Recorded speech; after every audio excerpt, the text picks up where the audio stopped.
Hello everyone दोस्तों, स्वागत है आपका आज के एक और नए महत्वपूर्ण वीडियो में।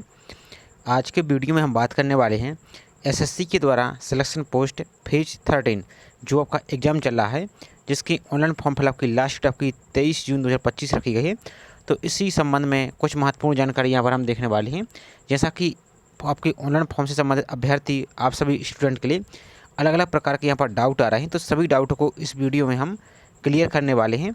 साथ ही और जिस भी अभ्यर्थी ने अभी तक फॉर्म फिल नहीं किया है, तो आप इसकी ऑनलाइन फॉर्म को फिल कर सकती हैं। ऑनलाइन फॉर्म को कैसे फिल करना है और मल्टीपल पोस्ट के लिए कैसे अप्लाई करना है, तो इसका हमने ऑलरेडी वीडियो चैनल पर अपलोड कर दिया है। एक एक जानकारी हमने स्टेप बाय स्टेप आपको बताई है कि एक पोस्ट सबमिट करने के बाद दूसरी पोस्ट आपको कैसे फिल करनी है, तीसरी पोस्ट कैसे सबमिट करनी है। तो एक एक जानकारी हमने आपको इस वीडियो में प्रोवाइड की है। तो वीडियो के लिंक आपको हम डिस्क्रिप्शन में दे देंगे, तो उसको देख सकते हैं। बाकी यदि आपके फॉर्म में कोई बाई चांस गलती हो चुकी है, तो आप फॉर्म करेक्शन की विंडो आपकी 28 से लेकर आपकी 30 जून तक आपकी ओपन रहेगी, तो उसको आप सुधार सकते हैं। जैसे ही करेक्शन की विंडो ओपन होगी, तो उसका हम आपको अलग से फॉर्म फिल का वीडियो आपको प्रोवाइड कर देंगे। तो चलिए स्टार्ट करते हैं आज की वीडियो को। साथ ही आप सभी से एक छोटा सा रिक्वेस्ट है, चैनल पर आप पहली बार विजिट कर रहे हैं तो चैनल को सब्सक्राइब करके जरूर रखिए। इससे संबंधित जैसे कोई और भी अपडेट आती तो आपको वीडियो के माध्यम से जानकारी प्रोवाइड कर दी जाएगी। तो जो भी आपके यहाँ पर संभावित डाउट हैं, हमने एक लिस्ट बना ली है, तो चलिए एक एक लिस्ट में हम यहाँ पर देखते जाते हैं और उन सभी का यहाँ पर हम प्रॉब्लम का सॉल्यूशन और जो भी उचित जानकारी है वो आपको बताने की पूरी कोशिश यहाँ पर करते हैं। तो जैसे हमने यहाँ पर डाउट क्लियर कर लिए हैं, क्योंकि बहुत सी स्टूडेंट के लिए यही डाउट आ रहे हैं। सबसे पहला सवाल है कि आप 10th 12th और ग्रेजुएट लेवल के फॉर्म को एक साथ फिल कर सकती हैं। तो कहने का मतलब है कि यदि आप एलिजिबल हैं, 10th भी पास हैं, 12th भी पास हैं, ग्रेजुएट भी पास हैं, तो आप 10th लेवल के फॉर्म को भी फिल कर सकते हैं, 12th लेवल के फॉर्म को फिल कर सकते हैं और ग्रेजुएशन लेवल के फॉर्म को भी फिल कर सकते हैं। इससे आपके लिए कोई दिक्कत वाली बात नहीं है। साथ ही मल्टीपल पोस्ट की फीस भी आपको अलग अलग पे करनी होगी, या आपको क्या रहेगा। तो चलिए इसको हम दिखा देते हैं आपको कैसे अप्लाई करना है। तो मल्टीपल पोस्ट के लिए आपको करना क्या है, जैसे मान लीजिए फॉर एग्जांपल के लिए यहाँ पर आपके अलग अलग यहाँ पर रीजन दी गए हैं नोटिफिकेशन को। आगे आपको पूरी प्रोसेस बताएंगे इस नोटिफिकेशन को कैसे डाउनलोड करना है। तो आप एसएससी की ऑफिशियल वेबसाइट पर जाकर डाउनलोड कर सकते हैं, या इसके हम आपको अभी आगे प्रोसेस बता देंगे। तो मान लीजिए सबकी एक पोस्ट है कैंटीन अटेंडेंट की, तो यदि आप इसके लिए एलिजिबल हैं तो 10th वाली जो पोस्ट है इसके लिए अप्लाई कर सकते हैं। इसका पोस्ट कोड इतना है। साथ ही यदि आप 12th लेवल के लिए एलिजिबल हैं, तो मान लीजिए यदि इस पोस्ट के लिए अप्लाई करना चाहते हैं तो इस पोस्ट के लिए भी अप्लाई कर सकते हैं। और आप ग्रेजुएशन लेवल के लिए अप्लाई एलिजिबल हैं, तो ग्रेजुएशन लेवल की जैसे अब मान लीजिए ये पोस्ट आपकी है, इसके लिए यदि एलिजिबल हैं तो इस पोस्ट के लिए भी यहाँ पर अप्लाई कर सकते हैं। तो सिंपल सा मतलब ये है कि आपको यहाँ पर अप्लाई कर सकते हैं। बाकी पोस्ट की बात करें आपकी एप्लीकेशन फ़ीस की, तो हम आपको यहाँ पर यही शॉर्ट में बता देते। बाकी यहाँ पर आप इसकी नोटिफिकेशन पढ़ सकते हैं। सिंपल सा, जो अनरिजर्व हैं, यूआर के अभ्यर्थी, जो ओबीसी के अभ्यर्थी हैं और जो ईडब्ल्यूएस के अभ्यर्थी को, इनमें से कौन मेल जो पुरुष अभ्यर्थी हैं इनमें, इनके लिए 100 रुपये पर पोस्ट के लिए यहाँ पर आपको 100 रुपये, जैसे अभी पोस्ट कोड के लिए अप्लाई करते हैं तो आपको 100 रुपये, इस पोस्ट के लिए अप्लाई करते हैं 100 रुपये। कहने का मतलब है कि जितनी पोस्ट कोड के लिए अप्लाई करेंगे आप 100 रुपये आपको फीस पेमेंट करनी होगी। लेकिन जो बाकी कैटेगरी है, सबका एससी हुआ, एसटी हुआ, जो दिव्यांग हुए, PWBD आपके जो दिव्यांग हैं वो, साथ ही सभी कैटेगरी की फीमेल अभ्यर्थी, चाहे आप जनरल की हों, अनरिजर्व की हों, चाहे एससी की हों, चाहे एसटी की हों, चाहे ओबीसी की हों, इनके लिए कोई भी यहाँ पर एप्लीकेशन फ़ीस यहाँ पर नहीं लगनी है। तो आप जितनी चाहे हमारी मर्जी उतनी पोस्ट के लिए अप्लाई कर सकते हैं। आपके लिए कोई यहाँ पर एप्लीकेशन फ़ीस नहीं है। तो हमारी आप सभी से व्यक्तिगत सलाह है कि आप कोशिश कीजिए कि सभी पोस्ट के लिए अप्लाई यहाँ से कीजिए। आप किसी भी पोस्ट को जिसके लिए एलिजिबल हो उसी पोस्ट की बात कर रहे हैं, ऐसा नहीं कि जिसके लिए एलिजिबल नहीं हो उसके लिए अप्लाई कर रहे हैं, तो इससे आपको ही प्रॉब्लम होगी। जिस पोस्ट के लिए आप एलिजिबल हैं उसी पोस्ट के लिए आप मल्टीपल पोस्ट के लिए अप्लाई कर दीजिए। चलिए उसकी नेक्स्ट डाउट देख लेते हैं हम। नेक्स्ट हमारा डाउट है जो कि आप सभी के लिए कॉमन है, क्या आप जिस रीजन के उसी रीजन से अप्लाई कर सकते हैं या दूसरे रीजन में भी अप्लाई कर सकती हैं। तो सिंपल सा मतलब है, तो सिंपल सा मतलब यहाँ पर देखिए, अब मान लीजिए फॉर एग्जांपल के लिए आप यहाँ पर सेंट्रल रीजन के हैं, और लेकिन आपके रीजन में यहाँ पर आपकी योग्यता के अनुसार या आपकी पसंद की पोस्ट यहाँ पर नहीं है। बाकी देख लीजिए सब सेंट्रल रीजन के और अन्य रीजन में आपकी पोस्टें हैं, तो ये आपकी आवश्यक नहीं है। आप सेंट्रल रीजन के भी अप्लाई कर सकते हैं।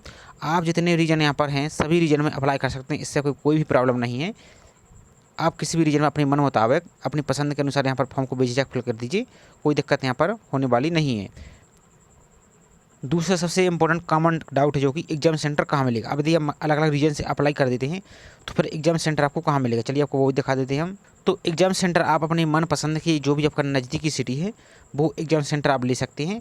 जैसे मान लीजिए आपने एक पहला फॉर्म फिल कर दिया, मान लीजिए इसी पोस्ट के लिए अपना पहला फॉर्म फिल कर दिया, तो आपने इस फॉर्म में जो भी एग्जाम सेंटर ली थी और आपने सबमिट कर दिया है, फिर आप चाहे सेंट्रल रीजन का, चाहे आप नॉर्थ रीजन का एग्जाम सेंटर लो, चाहे साउथ रीजन का एग्जाम सेंटर लो, चाहे ईस्टर्न रीजन का एग्जाम सेंटर ले, सभी का जो पहले वाले फॉर्म का एग्जाम सेंटर वही आपका एग्जाम सेंटर सभी में ऑटोमेटिक यहाँ से सिलेक्ट हो जाएगा। नेक्स्ट है, क्या आपका एडमिट कार्ड मल्टीपल आएगा या एग्जाम अलग अलग देना होगा पोस्ट वाइज। तो यहाँ पर भी समझ लीजिए आप, मान लीजिए आपने इनमें से सभी पोस्ट के लिए अलग अलग अप्लाई किया है, तो अब आपका एडमिट कार्ड कैसे आएगा और एग्जाम को कैसे देना होगा और रिजल्ट कैसा आएगा और कट ऑफ आपकी कैसी आएगी, सब कुछ यहाँ पर समझ लीजिए। तो मान लीजिए आपने 10th लेवल का फॉर्म फिल किया है, चाहे आपने एक रीजन में अप्लाई किया हो, चाहे आपने दूसरे रीजन में, चाहे तीसरे रीजन में, चाहे आपने एक से ज़्यादा कितने भी रीजन में अप्लाई किया है, सिर्फ 10th लेवल की पोस्ट। तो 10th लेवल के अपने फॉर्म तो अलग अलग फिल किए हैं, सभी की पोस्ट कोड अलग अलग आपने फिल की है, तो आप सभी का 10th लेवल का जो होगा एग्जाम सभी का एक एडमिट कार्ड यहाँ पर आएगा। अब मान लीजिए आपने 12th लेवल की इसी प्रकार से फॉर्म फिल किया है अलग अलग पोस्ट कोड के लिए और अलग अलग रीजन में, तो 12th लेवल का सभी का सिर्फ एक एडमिट कार्ड आएगा। इस टाइप से आपके यहाँ पर आपके 2 एडमिट कार्ड हो चुके। इसी तरह से अपने ग्रेजुएशन लेवल के लिए अलग अलग पोस्ट कोड के लिए और अलग अलग रीजन में, या आपने सेम रीजन भी अप्लाई किया है तो ग्रेजुएशन लेवल का एक एडमिट कार्ड आएगा। यानी कहने का मतलब है यदि आपने 10th 12th और ग्रेजुएट लेवल के तीनों फॉर्म फिल किए हैं तो आपका 3 एडमिट कार्ड यहाँ पर आने वाले हैं। तीनों लेवल के अलग अलग एग्जाम होंगे और आप सभी को पता है कि तीनों लेवल के क्वेश्चन पेपर भी आपका अलग अलग रहता है, तो आपको इसको निश्चिंत रहना है। अब दूसरी बात आएगी आपको कि आपके एग्ज़ाम सेंटर जब आप यहाँ पर सिलेक्ट करते हैं अलग अलग लेवल का अलग अलग एग्ज़ाम आएगा, तो आपका एग्ज़ाम उसी दिन होगा या अलग दिन में होगा। तो देखिए, यदि आपके एग्ज़ाम जो हैं यदि ज़्यादा कैंडिडेट रहते हैं, अभ्यर्थी ज़्यादा रहते हैं, तो आपका एग्ज़ाम दूसरे दिन भी जा सकता है। जैसा कि आपने फेज़ 12th हुआ था, इसमें ऐसा ही हुआ था कि यदि आपने 10th लेवल का एग्ज़ाम दिया है और यदि अभ्यर्थी ज़्यादा रहते हैं तो फिर 12th लेवल का एग्ज़ाम या तो आपके दूसरे शिफ्ट में हो सकता है, या आपके दूसरे दिन भी हो सकता है, या तीसरे दिन भी हो सकता है, ऐसा भी हो सकता है। लेकिन इसके पहले जितने भी एग्ज़ाम हुए थे फेज़ 11 के और 10th के, उसमें मोस्ट प्रोबेबली आपका यहाँ पर उसी दिन यहाँ पर एग्ज़ाम हो चुकी थी। लेकिन आपका एग्ज़ाम ऐसे ही होगा, 10th लेवल का अलग होगा, 12th का अलग होगा और ग्रेजुएट लेवल का अलग होगा।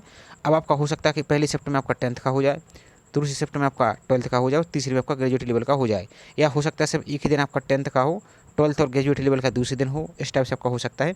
बाकी एग्जाम सेंटर की बात करें तो अभी तक क्या हुआ है, अभी तक की बात करें फेज़ 12 तक की, तो जो भी आपने जैसे मान लीजिए एक एग्ज़ाम आपका एक लेवल का एग्ज़ाम हुआ है, तो उसी सेंटर में आपका 12th लेवल का भी, उसी में आपका 10th लेवल का, उसी में आपका ग्रेजुएट लेवल का एग्ज़ाम हुआ है। तो इससे कि आपको निश्चिंत रहना है, अभी तक ऐसा हुआ है, तो इससे आपको कोई भी प्रॉब्लम यहाँ पर नहीं होगी। सबसे इम्पोर्टेंट, मोस्ट इम्पोर्टेंट ये कि यदि आपकी कैटेगरी में पोस्ट नहीं है तो क्या आप अनरिजर्व से ही भर सकते हैं, तो आपको यहाँ पर दिखा देते हैं। ये भी सबसे बड़ा डाउट यहाँ पर होने वाला है। तो मान लीजिए आप जैसे यहाँ पर ध्यान से देखिए, अब यहाँ पर आपको हम दिखा देते हैं थोड़ा सा यहाँ पर आपको प्रूफ के साथ। तो फॉर एग्जाम्पल के लिए आपको बताने के लिए यहाँ पर हम सेंट्रल रीजन का ही पहला जो है नोटिफिकेशन इसको हम ओपन किए हैं। आप किसी भी रीजन की हैं, इससे हम यहाँ पर रहने वाला है।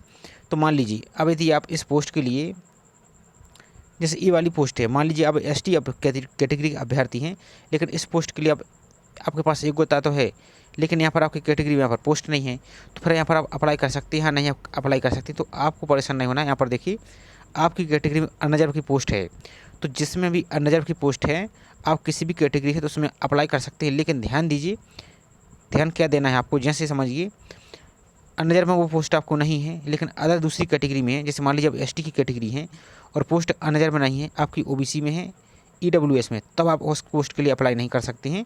सिर्फ आपको अनरिजर्व में पोस्ट खाली होनी चाहिए, तो आप किसी भी कैटेगरी के हैं तो उसमें अप्लाई कर सकते हैं। यदि आपकी कैटेगरी में नहीं है, फिर भी नहीं आया समझ, चलिए और क्लियर कर लेते हैं।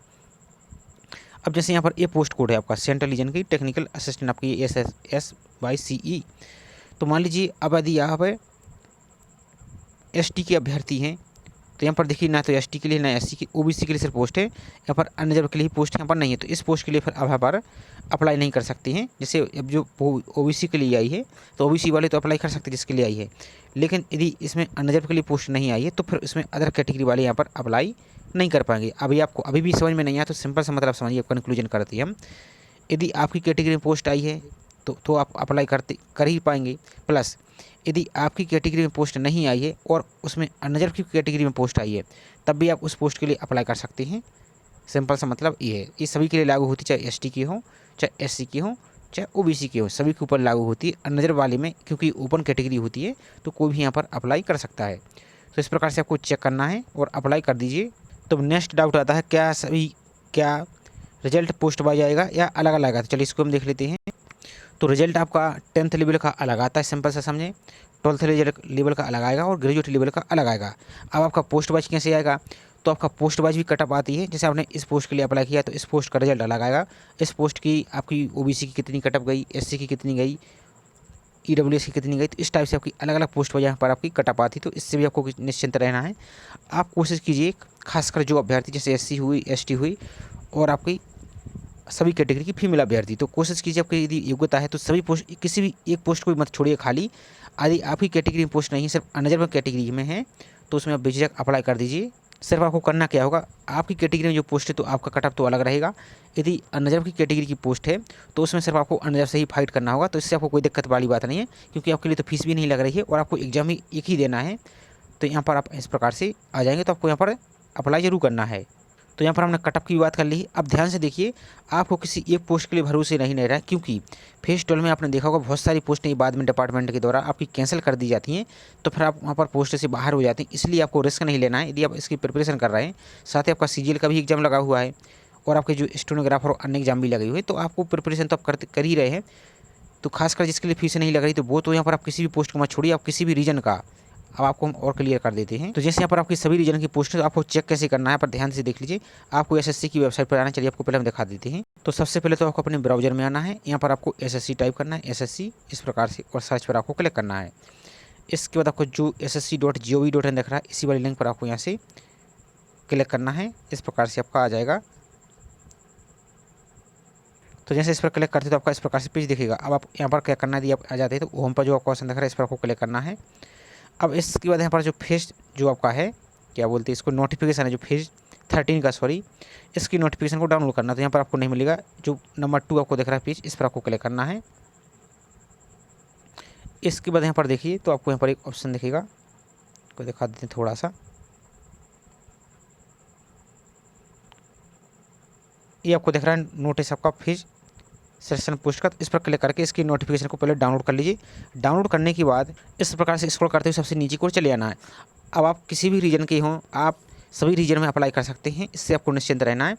तो आपको जैसे यहाँ पर देखिए, फॉर एग्जाम्पल आपका सेंट्रल रीजन सबसे ऊपर दिखा है, उसके ऊपर आपको एक लिंक दिख रही है, ये लिंक है।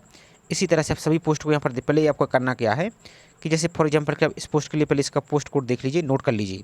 यहाँ पर आपकी ग्रेजुएट लेवल की पोस्ट है, इसमें इतनी एज है। अब मान लीजिए यदि अब इसके लिए अप्लाई करना और इसकी एजुकेशन को, और आपको यहाँ पर ग्रेजुएशन दिख रहा है, सिर्फ यही आपको नहीं देखना है, क्योंकि इसके अंदर जो क्वालिफिकेशन मेन होती है। तो चलिए आपको हम दिखा देते हैं। जो आपको यहाँ पर लिंक दिख रही है, इस लिंक पर आपको सिंपल क्लिक करना है। जैसे इस पर क्लिक करते हैं तब यहाँ पर इस प्रकार से एक दूसरे पेज पर यहाँ पर आप रिडायरेक्ट हो जाएंगे। इस प्रकार से आपको हम लाइव दिखा रहे हैं, तो वीडियो को इसका भी नहीं कर रहे हैं, तो इस प्रकार से दिखेगा। अब आपको यहाँ पर थोड़ा सा आपको वेट करने लेना है। तो इस प्रकार से आपको पेज दिखेगा। सबसे पहले आपको सिलेक्ट एग्जामिनेशन, तो यहाँ पर आपको फेज 13 सेलेक्ट कर लेना है। तो यहाँ पर आ जाते हैं, हम थोड़ा सा रिफ्रेश कर लेते हैं।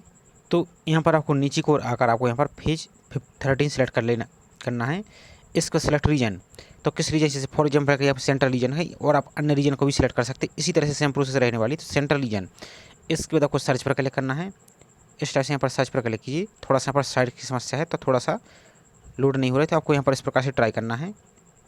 तो थोड़ी सी साइड इशू के कारण यहाँ पर पेज लोड नहीं हो रहा है, लेकिन अब यहाँ पर आप फेज 13 सेलेक्ट करेंगे, यहाँ पर अपना रीजन सेलेक्ट कर लेंगे। इसके बाद सर्च पर क्लिक करेंगे तो यहाँ पर आपकी सभी पोस्ट यहाँ पर देखने को मिल जाएगी। तो यहाँ पर आपको सेलेक्ट कर लेना। यहाँ पर देखते हैं पेज यदि लोड होता है, तो यहाँ पर देखिए अभी थोड़ा सा यहाँ पर पेज लोड नहीं हो रहा है, तो आपको चेक इसी तरह से कर लेना, कोई दिक्कत वाली बात नहीं है। यहाँ पर देखिए जैसे आपका फेज 13 सेलेक्ट करेंगे, रीजन जैसे फॉर एग्जाम्पल के सेंटर, इसके बाद आपको यहाँ पर सर्च पर क्लिक करना है। तो यहाँ पर थोड़ा सा भी देखेंगे अब लोड नहीं हो रहा है, तो यहाँ पर आपको पोस्ट की लिस्ट आपको देखने को मिल जाएगी। तो इसके सामने आपको जो एजुकेशन क्वालिफिकेशन का ऑप्शन है, उस पर आप क्लिक करेंगे तो जो आपकी एक्चुअल एजुकेशन क्वालिफिकेशन आपको यहाँ पर लिखी रहती है। चलिए आपको कुछ हमने स्क्रीनशॉट लिया था, तो स्क्रीनशॉट दिखा देते हैं। तो इस टाइप से आपको यहाँ पर रहेगा, जैसे फॉर एग्जाम्पल के नॉर्थ रीजन है, आप कोई और भी रीजन रहेगा। अब जिस पोस्ट कोड के लिए यहाँ पर सेलेक्ट करते हैं, यहाँ पर देखिए इस पोस्ट कोड के लिए सेलेक्ट करते हैं, तब इसकी योग्यता देखने के लिए आप यहाँ पर देखिए सामने जो आई का ऑप्शन है, इस पर आप क्लिक करेंगे तो यहाँ पर पूरी आपकी एजुकेशन क्वालिफिकेशन लिखी मिल जाएगी। तो वही आपकी एक्चुअल वाली एजुकेशन क्वालिफिकेशन है और वही आपके पास है, तो ही उस पोस्ट के लिए अप्लाई करना है, नहीं तो उसको आपको छोड़ देना है। हाँ, तो यहाँ पर देखिए पेज लोड हो चुका है एक्चुअली यहाँ पर फाइनली, यहाँ पर फेज 13। तो जैसे चलिए ये आपको पोस्ट कोड है, यहाँ पर देखिए आपका ये पोस्ट कोड है। इस पोस्ट कोड के लिए आपकी एजुकेशन क्वालिफिकेशन आपको देखना है। तो जैसे कि जस्ट सामने यहाँ पर जो आई का ऑप्शन दिख रहा है, आँख वाला, इस पर आपको यहाँ पर क्लिक करना है। इसके साथ अब यहाँ पर नीचे को देखिए, यहाँ पर आपको और नीचे को चले आना है, एजुकेशन क्वालिफिकेशन। अब यहाँ पर देखिए इस एजुकेशन क्वालिफिकेशन आपको यहाँ पर दो बातें यहाँ पर मांगी गई हैं, दो चीज़ें। तो यदि आपके पास इनमें से दोनों हैं तो ही इसके लिए अप्लाई कीजिए, नहीं तो इसको आप छोड़ दीजिए। और इसके बाद आपको यहाँ पर नीचे को चले आना है, यहाँ पर एज देख सकते हैं, यहाँ पर पोस्ट देख सकते हैं। इसी तरह से दूसरी पोस्ट के लिए यहाँ पर चेक कर लेना है आपको। इसी तरह से आपको दूसरी पोस्ट के लिए सेलेक्ट कर लेना है, जैसे आपको हम दिखा देते हैं। और यहाँ पर आपको नेक्स्ट वाले ऑप्शन पर क्लिक करके और अन्य पोस्ट को भी इस प्रकार से यहाँ पर इस टाइप से यहाँ पर चेक कर लेना है। यहाँ पर देखिए आपको ये तो सिर्फ आपको सेंट्रल रीजन का बता रहे हैं, इसी प्रकार से सेम कर रहे थे। जैसे आप चलिए फॉर एग्जाम्पल मल्टी टास्किंग का देख लेते हैं, इसके लिए हम सेलेक्ट करते हैं। यहाँ पर नीचे को चली आइए, यहाँ पर आपकी वैकेंसी देखने को मिल जाएगी। यहाँ पर आपकी एजुकेशन क्वालिफिकेशन आपको देखने को मिल जाएगी। यहाँ पर देखिए तो सिंपल 10th यहाँ पर मांगा गया है। तो इसी टाइप से यहाँ पर आपको सभी रीजन को सिलेक्ट करके देख लेना है एक एक करके। यहाँ पर जैसे अभी आपने यहाँ पर दिखा देते हैं, यहाँ पर अभी आपने सेंट्रल रीजन सेलेक्ट किया है।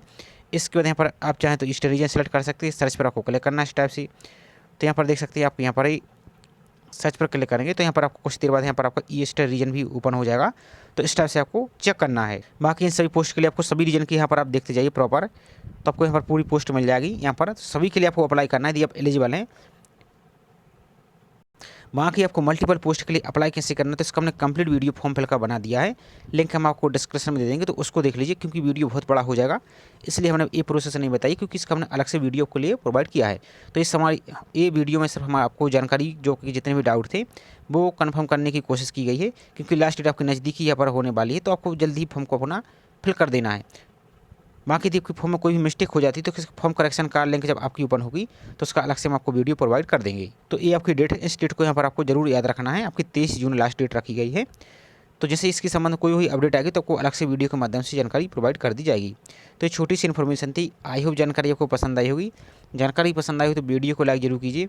साथ ही चैनल पर पहली बार विजिट किया है तो चैनल को सब्सक्राइब करके जरूर रखें इसी तरह की रेगुलर अपडेट पाने के लिए। तो चलिए मिलते हैं इसी तरह से एक और नई जानकारी के साथ। जय हिंद।